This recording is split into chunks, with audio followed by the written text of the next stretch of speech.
মাস দুয়েকের মধ্যে শুরু হচ্ছে পবিত্র হজ। তাই নিরাপত্তা, অতিরিক্ত ভিড় এবং অনাকাঙ্ক্ষিত ঘটনা এড়াতে বেশ কিছু পদক্ষেপ নিয়েছে সৌদি আরব।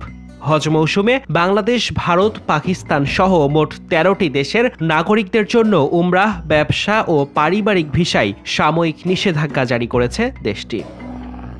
সূত্র বলছে, এই ভিসা নিষেধাজ্ঞা জুনের মাঝামাঝি পর্যন্ত বজায় থাকতে পারে। তবে আগামী ১৩ এপ্রিল পর্যন্ত উমরা ভিসাধারীরা সৌদি আরবে প্রবেশের অনুমতি পাবেন।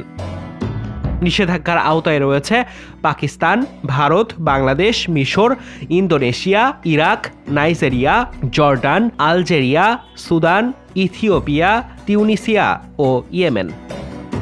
কেউ যদি নিষেধাজ্ঞা লঙ্ঘন করে সৌদি আরবে প্রবেশ বা অবস্থান করে, তাহলে তার বিরুদ্ধে ৫ বছরের জন্য সৌদি আরবে প্রবেশে নিষেধাজ্ঞা জারি করা হতে পারে। সৌদি সরকার পাকিস্তানকে ইতিমধ্যে আনুষ্ঠানিকভাবে সিদ্ধান্তের বিষয়ে জানিয়েছে। সেই সঙ্গে দেশটির উমরাহ ভিসাধারীদের ২৯ এপ্রিলের মধ্যে সৌদি আরব ত্যাগ করার আহ্বান জানানো হয়েছে।